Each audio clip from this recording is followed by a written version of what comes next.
बिस्मिल्लाहिर्रहमानिर्रहीम अस्सलाम वालेकुम वरहमतुल्लाह। आज हम बात करेंगे एंगर मैनेजमेंट के ऊपर। गुस्सा एक फ़ितरी अमल है और हम इससे डिनाई भी नहीं कर सकते, हम इससे बच भी नहीं सकते क्योंकि हमारे आस-पास बहुत सी ऐसी बातें हो रही होती हैं। कुछ लोग, कुछ हालात ऐसे होते हैं कि हमें हर बात पे या बहुत सी ऐसी बातों पे गुस्सा आ रहा होता है। जब भी हमारी मर्ज़ी के ख़िलाफ़ कोई बात होती है, मोस्टली हमें तब गुस्सा आता है। तो इस गुस्से को किस तरह से मैनेज किया जाता है उस सिचुएशन में जब आपको गुस्सा आ रहा हो, उसको भी डील करने का तरीका मैं आपको बताऊँगी और लॉन्ग टर्म में आप एंगर के ऊपर किस तरह से काम करते हैं। अगर आपको बहुत ज़्यादा गुस्सा आता है, तो आप किस तरह से अपने गुस्से पर काम कर सकते हैं। देखिए, अगर आप अपने गुस्से पर काम नहीं करेंगे तो बिलीव मी ये आर्ज़ी गुस्सा जो है ना, जो आपको छोटी-छोटी बातों पर आ रहा होता है, जिसको कि डील करने का तरीका मैं अभी आपको बताऊँगी। ये आर्ज़ी गुस्सा जो है, ये मुस्तकिल गुस्से में तब्दील हो जाता है और फिर आपकी तबीयत में झुंझलाहट, गुस्सा, सख्ती, ये सारी चीज़ें, रिजिडिटी ये सब शामिल हो जाती है।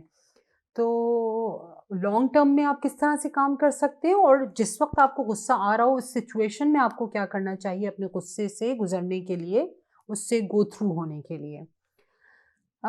एक बार एक बुज़ुर्ग के पास एक आदमी आया और उसने कहा कि मुझे बहुत गुस्सा आता है और मैं बहुत परेशान हूँ क्योंकि मैं गुस्से में समटाइम्स अपना भी नुकसान कर लेता हूँ और स्लैंग वर्ड्स भी यूज़ करता हूँ, दूसरों का दिल दुखाता हूँ, इतनी कड़वी बातें करता हूँ कि उनकी दिल आज़ारी होती है और बाद में मुझे रिग्रेट होता है, अफ़सोस भी होता है।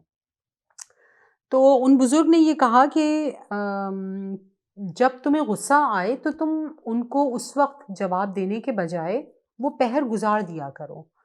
उस पहर को यानी सुबह अगर गुस्सा आ रहा है किसी बात पे तो उसका जवाब तुम शाम को दो और शाम को कोई ऐसी बात हुई है जिस पे तुम्हें गुस्सा आ रहा है तो उसका जवाब तुम अगले दिन दो। उस मोमेंट में तुम उस बात का जवाब ना दो।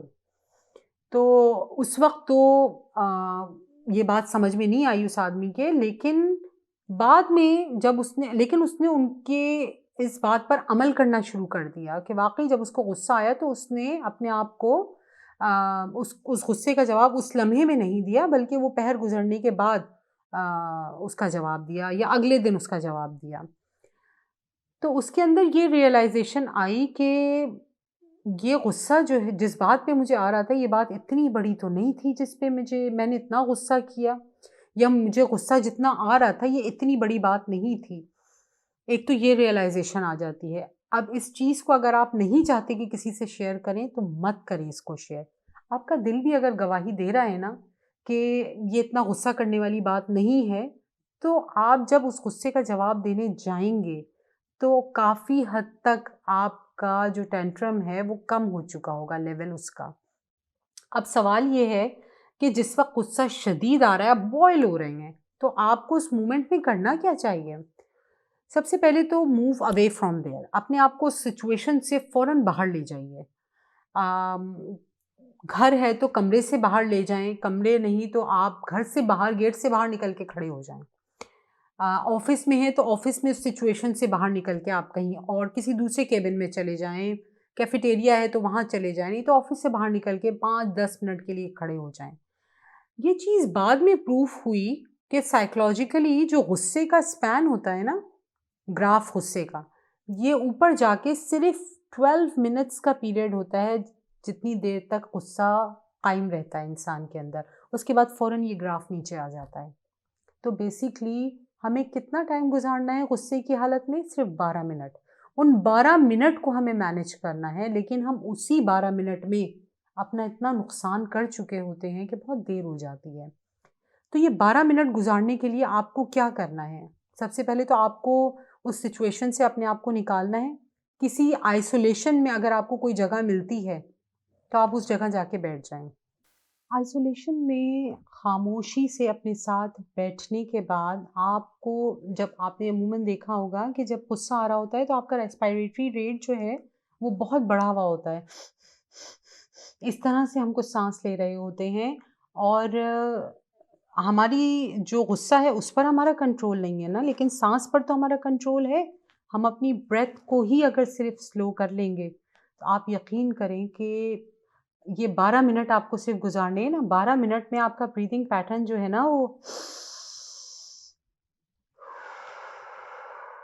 12 मिनट आपको इस तरह साँस लेने हैं। आप 12 मिनट गुज़रने के बाद आप माइंडफुल होना शुरू हो जाएँगे। हज़रत अली रज़ी अल्लाह तआला अन्हु का एक कौल है कि जब गुस्से में हो तो कभी कोई फ़ैसला मत करो और जब खुश हो तो कोई वादा मत करो। अ, क्योंकि ये 2 वो वाहिद स्टेट्स होती हैं जिसमें इंसान माइंडफुल नहीं रहता। तो ब्रीदिंग का जब आप ये पैटर्न अपना लेंगे तो आप का जो टेंट्रम है वो काफ़ी हद तक ड्रॉप हो जाएगा। उसके बाद ये 12 मिनट गुज़रने के बाद आप थोड़ा-सा माइंडफुल हो जाएँगे और फिर आपको करना ये है कि उस प्रॉब्लम के ऊपर नहीं सोचना जिस पर आपको गुस्सा आया था, बल्कि आपको उसके सॉल्यूशन के ऊपर सोचना है। बहुत फ़र्क होता है। अपनी थॉट का जो महवर है ना, जो सोच का महवर है, वो हमेशा सॉल्यूशन को रखें, प्रॉब्लम को नहीं। ये तो टेम्परेरी सॉल्यूशन है जो जिसकी मैंने आपसे बात की। आर्ज़ी गुस्सा जिसको कहते हैं। अब लोगों में जब आर्ज़ी गुस्से पर लोग काम नहीं करते तो ये मुस्तकिल गुस्से में तब्दील हो जाता है। तो मुस्तकिल गुस्से को भी डील करने का एक तरीका होता है कि जब आप एक हेल्दी स्टेट ऑफ माइंड में रिलैक्स मूड में बैठी हुई, कोई काम का बर्डन नहीं है, आपको एक पेपर पेन लेना है और जो डेली बेसिस पे जिन बातों पर मोस्टली आपको गुस्सा आता है ना, आपको उसकी लिस्ट बना लेनी है। पेपर पे आपने एक लाइन खींची, 2 कॉलम्स बनाए, एक पे आपने लिखा सिचुएशन और दूसरे पे आपने लिखा पर्सन। सिचुएशन में आप उस सिचुएशन को लिखेंगे जो कि जिस पे कि आपको बहुत ज़्यादा गुस्सा आता है और उस सिचुएशन से रिलेटेड जिस पर्सन का नाम आपके ज़हन में आता है, उसका नाम आप उस पर्सन वाले कॉलम में लिखेंगे। मिसाल के तौर पर आपको गुस्सा आता है इस बात पे जब आप ओवरबर्डन हो जाते हैं बहुत ज़्यादा। जब आप ओवरबर्डन होते हैं तो आपको गुस्सा आता है। अब ओवरबर्डन क्यों होते हैं? मिसाल के तौर पर आपके अंडर जो एम्प्लॉयी काम करता है वो ऑफ़िस नहीं आया, आपका काम बढ़ गया। आप ओवरबर्डन फ़ील कर रहे हैं, आपके मूड स्विंग्स हो रहे हैं, आप चिड़चिड़ापन आपके अंदर आ रहा है, आपको गुस्सा आ रहा है। या अगर आप घर में हैं, खातून खाना हैं, तो आपकी मेड अगर नहीं आई, आपका काम बढ़ गया। आप ओवरबर्डन हुई, चिड़चिड़ापन, मूड स्विंग सब कुछ हुआ, आपको गुस्सा आने लगा। हम जब कहीं जा रहे होते हैं तो हम अपनी पूरी तैयारी से घर से निकलते हैं ना। लाइक अगर हम जंग पे जा रहे हैं तो हम पूरी तरह से मुसल्ला होके निकलेंगे, अपनी ज़रूरत का सारा सामान लेके निकलेंगे। इसी तरह जब आपको पता है कि आप ओवरबर्डन कब होते हैं, सिचुएशन में आपने ओवरबर्डन लिखा और पर्सन में आपने लिखा मेड। जब मेरी मेड नहीं आती तो मैं ओवरबर्डन होती हूँ। आपने ये 2 नाम लिखने के बाद अब आपने अपनी तैयारी पूरी कर ली। जिस दिन आपकी मेड नहीं आई, आपने उस दिन मुसल्ला हो जाना है। अब ये आपके ऊपर डिपेंड करता है कि कौन से काम हैं जिनको आप स्किप कर दें तो कोई इतनी बिग डील नहीं है। आपने फ़ौरन देखा कि ये 10 काम हैं जो मेड करती थी, इसमें से मैं 7 काम करूँगी, 3 को मैं स्किप कर दूँगी। क्यों? क्योंकि आप अपने आप को ओवरबर्डन होने से बचा रही हैं। अब चूँकि आप पूरी तैयारी से गए हैं, आप मेंटली भी प्रिपेयर हैं कि आज मेड नहीं आई है या आज एम्प्लॉयी नहीं आया, काम ज़्यादा है, बर्डन है, तो मैंने अपने 3 काम स्किप कर दिए।